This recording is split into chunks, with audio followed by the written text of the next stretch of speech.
Saudara, Angkatan Laut Iran merilis rekaman pada hari Senin waktu setempat di mana rudal dan drone milik mereka ditargetkan ke pangkalan militer termasuk kapal milik Amerika Serikat. Rekaman menunjukkan serangan dilakukan oleh Angkatan Darat Iran dengan menggunakan drone serang dan rudal.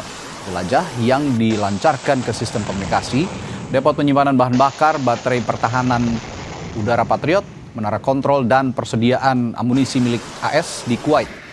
Serangan ini dilakukan menyusul adanya agresi berulang yang dilakukan Amerika ke Iran. Secara terpisah, Angkatan Laut Iran juga melancarkan serangan ke arah kapal Angkatan Laut AS. IRGC mengklaim telah menargetkan pangkalan Amerika Serikat di Bahrain dan Kuwait.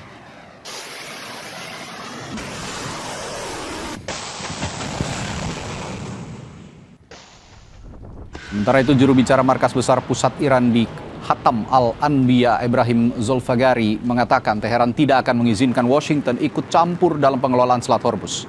Ia menambahkan, tentara Iran akan menghadapi setiap gangguan atau ketidaknyamanan terhadap transit kapal komersial dan kapal tanker minyak yang disebabkan oleh tentara Amerika yang agresif. Pernyataan ini dikeluarkan IRGC usai Donald Trump menulis di Truth Social bahwa Amerika Serikat akan mengambil alih jalur air strategis tersebut.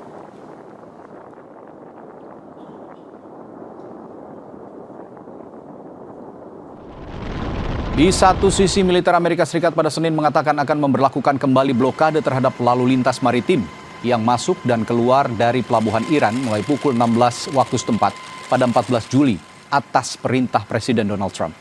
Rekaman yang dirilis oleh Komando Pusat Amerika Serikat CENTCOM menunjukkan kapal perang Angkatan Laut Amerika Serikat, pesawat militer dan helikopter yang beroperasi di Timur Tengah.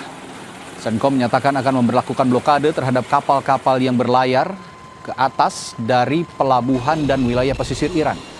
Sementara Amerika mengizinkan pelayaran komersial lainnya untuk terus berlayar melalui perairan regional selama tak melanggar aturan blokade.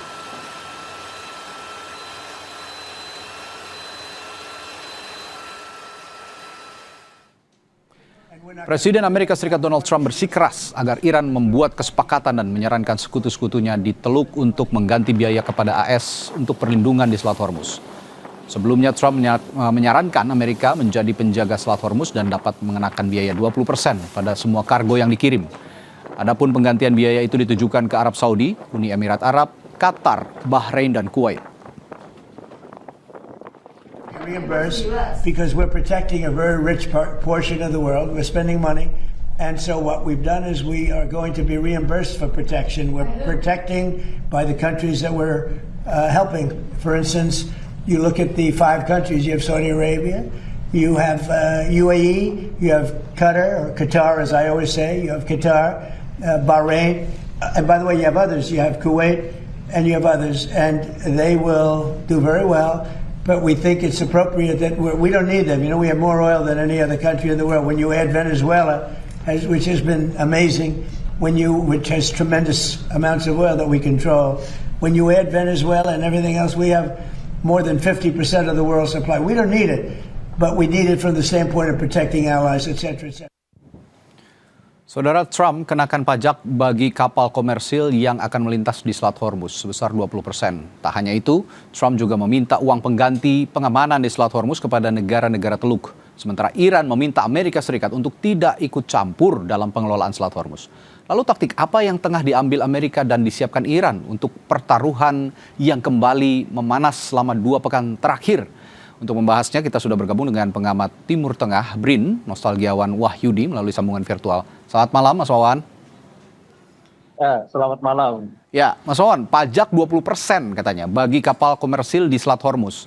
Ini ada angka yang sangat besar sebenarnya. Lalu seberapa drastis lonjakan harga minyak dunia yang akan kita rasakan dalam waktu dekat kira-kira? Yang jelas tidak akan kembali ke harga normal kalau seperti itu. Jadi seperti ini, Mas. Jadi ada sesuatu yang menarik ya kalau kita lihat ya. Jadi dulu semua dipertaruhkan hanya untuk membicarakan nuklir Iran ya. Saya kira di sini kita bisa melihat bahwa sebetulnya Amerika sendiri mengetahui bahwa arah untuk menciptakan senjata nuklir berbasis nuklir di Iran itu memang masih jauh dari kemampuan dia, apalagi kemarin setelah serangan 12 hari juga menurun. Jadi itu tidak lagi memberikan keuntungan yang menarik sebetulnya. Kekhawatiran Amerika terhadap nuklir Iran itu sebetulnya tidak sekhawatir bagaimana bagaimana Israel ya dengan apa namanya politik luar negeri yang invasifnya itu merasa terancam dengan keberadaan itu. Jadi dengan adanya Hormuz ini menjadi sesuatu pergeseran pembicaraan yang menarik. Saya kira Iran sangat mengetahui itu dari awal. Selain dia bisa mengontrol politik ya, luar negerinya. Jadi selain ada perang, dia mengontrol politik di Timur Tengah melalui Strait Hormuz. Yang kedua itu merupakan sumber keuntungan yang sangat luar biasa. Dan ini juga dilirik ternyata sama Amerika Serikat. Jadi memang sejak awal ketika perang awal-awal itu terjadi, kita bisa melihat bahwa Amerika juga menginginkan bahwa jika negara-negara Timur Tengah menginginkan perang ini diperpanjang, maka sediakan uang untuk Amerika sebagai uang pengamanan. Jadi ini pengulangan sebetulnya. Dia ingin menyatakan bahwa ini ada potensi ketika negara-negara Timur Tengah yang bentuknya pasif itu, dia membutuhkan perlindungan dan juga membutuhkan kontrol. Jadi ketergantungan mereka terhadap akses minyak dengan perdagangan berbasis energi itu. Sehingga ketika dipegang oleh Amerika, maka akan seperti itu. Nah, kalau bicara Selat Hormuz, secara hukum laut internasional, Mas Wawan, UNCLOS ini, apakah Amerika Serikat punya dasar yang sah sebenarnya untuk memungut pajak di wilayah perairan tersebut? Atau ini murni tindakan sepihak yang ilegal? Karena kita tahu juga negara-negara sekutu Amerika Serikat banyak juga yang ada di Timur Tengah. Sebetulnya kalau kita lihat ya, seperti Indonesia ada ALKIS ya, sebetulnya itu free.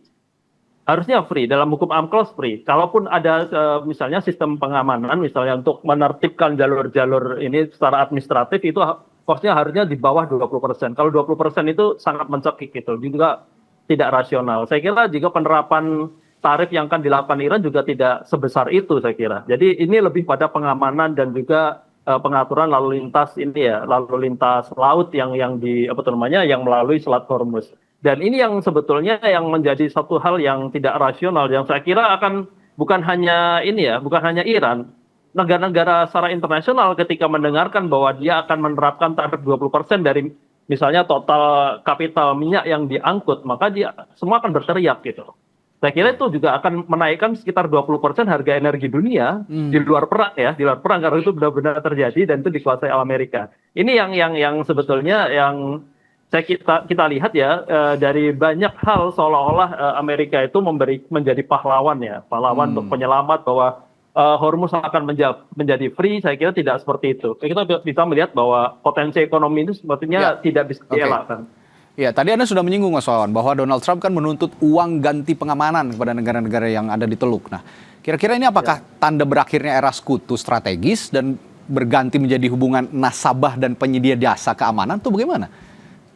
Jadi seperti ini, kita tidak menafikan ya bahwa Amerika sekarang mengalami defisit anggaran ya. Dalam arti kita pengeluaran mereka di bidang keamanan ketika terlibat dalam perang ini menjadi tidak rasional bagi APBN mereka. Dalam arti ketimpangan ini benar-benar terjadi. Bukan hanya itu, Amerika juga memiliki kepentingan untuk memulihkan persediaan misalnya rudal balistik yang kemarin serangan beberapa waktu ini ya, yang sebelumnya mencapai 100 serangan, sekarang 140 itu sudah menguras sebetulnya. Juga sistem pertahanan udara ya, yang lain sudah menguras sistem rudal-rudal Amerika itu sudah lebih dari 50% pada bahkan ini, dan itu membutuhkan selain waktu juga dana yang sangat besar karena kita mengetahui berbeda dengan sistem balistik Iran yang masih memanfaatkan rudal-rudal yang lama, sedangkan yang AS itu sangat berbiaya tinggi, sangat tinggi, dan ini yang ketimpangan ini yang terjadi secara rasional. Saya kira ketika Amerika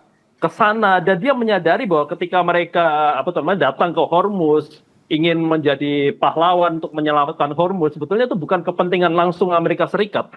Itu karena itu yang menyebabkan mereka rasional lah mereka untuk mendapatkan tarif itu, karena sebetulnya dilindungi sekutu mereka seperti itu, yang kaya-kaya akan minyak kan, itu yang menjadikan keirian. Tapi seolah sepertinya Amerika Serikat ini lupa bahwa negara besar selain Amerika Serikat ada Tiongkok juga dan Rusia. Nah, jangan-jangan nanti kebijakan transaksional Trump ini justru akan menjadi karpet merah bagi Tiongkok dan Rusia untuk menawarkan perlindungan keamanan yang lebih murah bagi negara-negara di Arab. Ini yang menarik sebenarnya masih wait and see. Dua negara ini yang saya sebutkan, Rusia dan Tiongkok, untuk bermanuver di tengah memanasnya terus konflik antara Amerika Serikat dan Iran. Baik, terima kasih perbincangan yang menarik, Mas Nos Nostalgiawan dari BRIN. Kita jumpa lain waktu. Selamat malam. Sampai jumpa, Mas. Selamat malam, ya sama-sama.